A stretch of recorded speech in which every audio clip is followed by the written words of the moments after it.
Ova elektrana koštala je 1000 eura. Koliko vremena prođe od kad je čovjek prvi put googla solare do kad su završeni? Kažu da solare ne treba prat, ajmo vidjeti šta će ti se desiti ako tice na njega počnu. Idemo s prirodnim dalmatinskim ledom odigrati jedne solar buće. Koga razbije dužan 100 eura. Pošteno? Dobrodošli u Antinu garažu, osnovnu građevinsku školu koja znanjem napaja i investitore i izvođače. Sve što vas zanima o solarima saznaćete u sljedećih nekoliko minuta, ali prvo špica.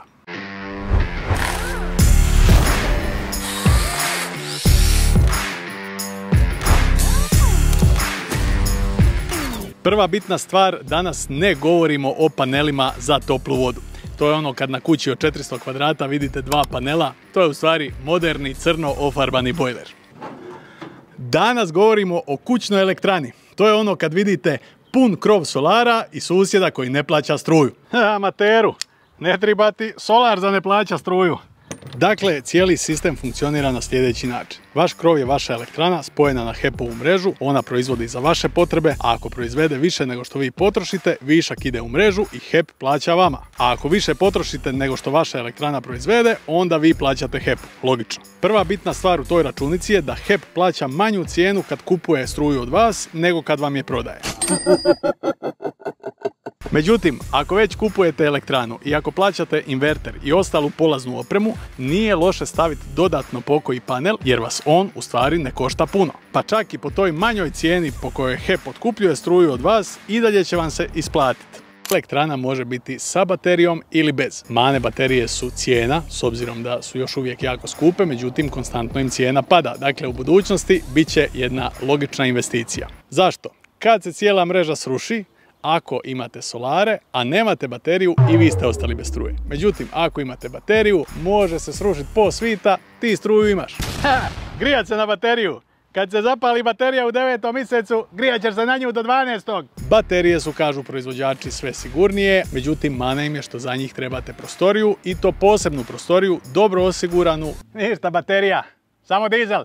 Odakle krenut? Krenimo od papira. Ako kuća nije legalna i nema uporabnu, možeš staviti solare, ali ne možeš dobiti poticaje. Međutim, ako još uopće nemate kuću, onda nemojte u projekt stavljati solare, nego završite kuću, dobite uporabnu i napravite novi projekt za solare. Tako ćete si uštediti puno pekljanije s papirima, ali pošto je ovo jedan shortcut, nemojte nikom reći da sam vam ja rekao. Naravno, u tom slučaju ostavi fizičku pripremu, bužire koji vode na krov i predviđeno mjesto u strojarnici, nemoj poslije kopat kroz fasadu. Nakon što je sva papirologija spremna, ide završni čin, a to je šarafanje po krovu. Inače, solari mogu na bilo koji krov, čak i na ravni, sama montaža je brza i jednostavna.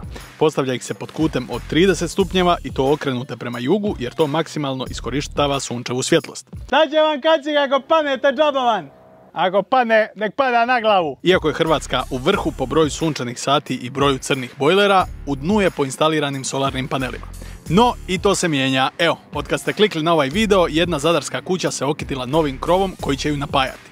Ispod videa nađite link za Urban Oasis koji vam može riješiti sve vezano uz vaše solare, a malo desno od toga nađite tipku subscribe koju kliknete i studirate građevinu ispred svog mobitela. Dobro ovo, momci.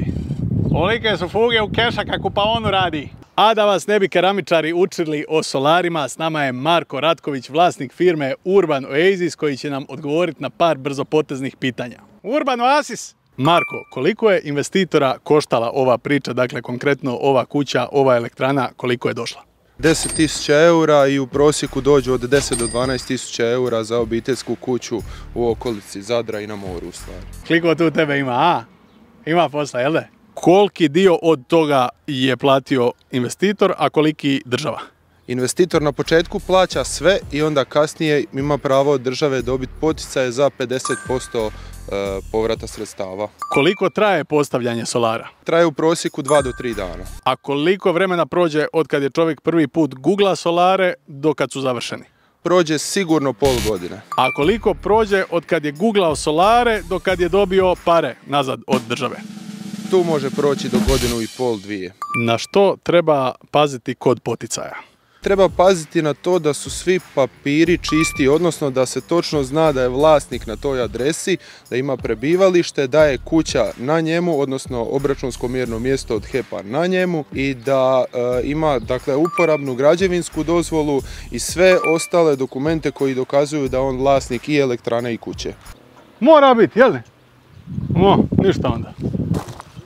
Kolika je trajnost ove elektrane, odnosno kolika je garancija, koliko ona prosječno traje i koji su, ajmo reći, najčešći kvarovi, odnosno održavanje? Garancija od nas izvođača je po zakonu 2 godine i uvijek moramo paziti da svi instalateri daju 2 godine garanciju i za to vrijeme drže odličan odnos sa svojim klijentima. Garancija elektrane je 30 godina. Nakon tog perioda ona će i dalje raditi, doći će do otprilike 85-90% svoje nazivne snage. Što znači da nakon 30 godina još uvijek radi i u stvari to je investicija u vlastitu budućnost koja je dugotrajna i koja može biti za vašu djecu, unuke i tako dalje. Koliko je vrijeme povrata investicije ako koristimo poticaje, a koliko ako radimo bez poticaja? Prilike između 5. i 6. godine za obiteljske kuće govorimo. Sa poticajima taj se iznos polovi tako da tu dobivamo otprilike 3 godine. Treba li ih prati? U prosjeku svake 2 godine, pogotovo ako živite na mjestu gdje nema puno prašine, peludi i onečišćenja, tada ih kiša 90% opere.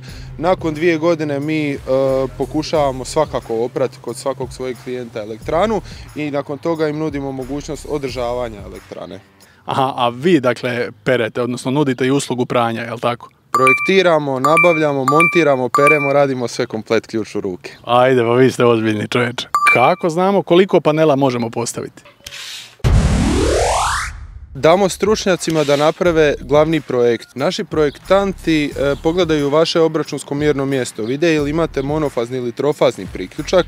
Na temelju toga znamo prema zakupljenoj snazi odrediti koliko vi možete staviti svoju snagu elektrane gore. Postoji mogućnost da vam je krov premali, tada smo ograničeni prostorom, međutim uvijek onoliko koliko vi zapravo trošite.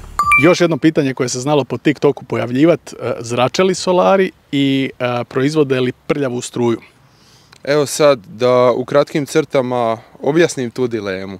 Dakle, sa krova dolazi DC u inverter. Inverter pretvara to u izmjeničnu. Inverter radi pomoću PWM pulsno-širinske modulacije gdje se uspoređuju pravokutni signal vodič, odnosno sinusoida koju želimo dobiti.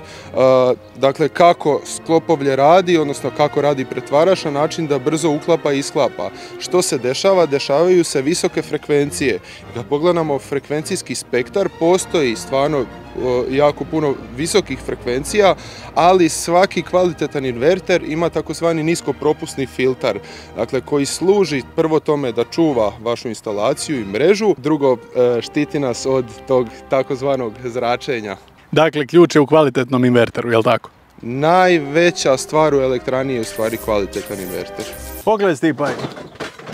Ja sam iz Gospića. A domaći znači. Dobro, ajde u zadnje vrijeme sve stranci ovdje. Kažu da solare ne treba prat, ajmo vidjeti šta će ti se desiti ako tice na njega počnu. Trenutno kroz ovaj nesretni, još uvijek čisti solar prolazi 5,86 ampera, što je jedna super vrijednost, pogotovo za ovu kosinu. Međutim, to je zato što je on čist i nije zasjenjen. E sad kad ga zasjenim, gle ovo, op, evo recimo da sam jedan dimnjak, sad bi to trebalo past, a? Vidiš, to ne pada. Svim koš raste, pa ja sam proziran. A, ne pada, evo ga. 2,9, 2,3, evo, a bilo je na puno više. Da, evo i gle, sad odmaknem se i opet smo na 5,93. Šta ti misliš? Jedna mala sjena napravi na krovu teški cirkus. Zašto? Zato što u stvari ovaj jedan solar od 2 kvadrata su u stvari 2 serijski vezana skupa ćelija i ako prekinete recimo jedan taj skup negdje, napravite mu sjenu, poanta je da relativno mala sjena može napraviti puno veći pad vrijednosti protoka ove ovdje energije, tako da evo, nemojte podcjenjivati vaše dimnjake. Nemojte podcjenjivati antene. Ne, nije to mala antenica pa malo će mi. Ne, ruši vrijednost cijele elektrane. I evo ga, čim se naoblačilo sa 5 amper sati smo pali na 1,7 i evo, došlo sunce, vraćamo se opa i na 6,20. Trenutno je blizu podne.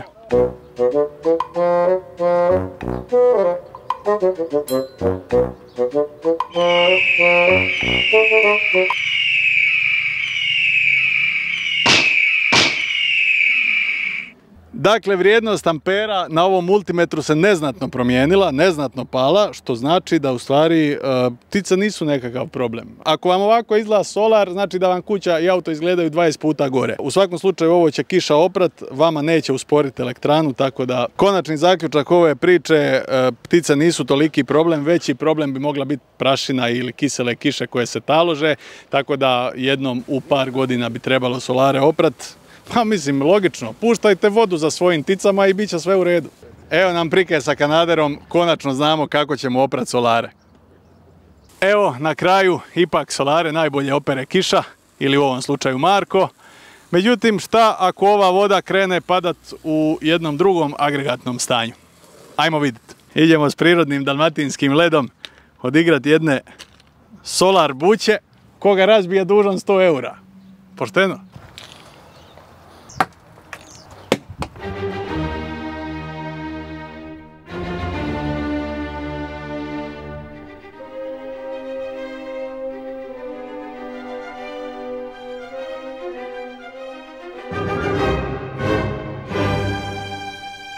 Likad po tvom selu pada ovoliki grad, nije nikad. A i da je, skršio bi ti crijepove i sve bi ti skršio, idemo vidjeti jel bi ti skršio solare.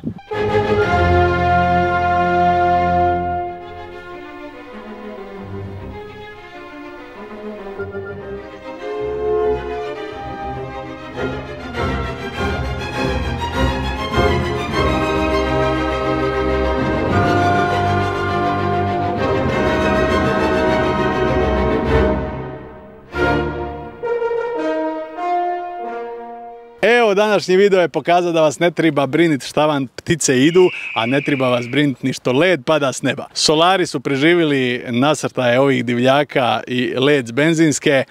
Dapače, možete solare staviti da vam čuvaju crijep da ga ne razbije, razumiješ? Inače, svi solari su smeće, samo ovi što rade ovi iz Urbano Easysa ovako naš drže. Ovi ostali, to je paučina. Bilo je to sve od nas za danas, vi obavezno kliknite subscribe i pratite Garažu jer donosimo svakakvih manitih testova. Ako padaš, padaj na glavu! Mora biti, jel? O, ništa onda od ovoga. Ovolike su fuge u keša kako u paonu radi. You do something. Ja. Poklet stipaj. Ja sam za Gospića.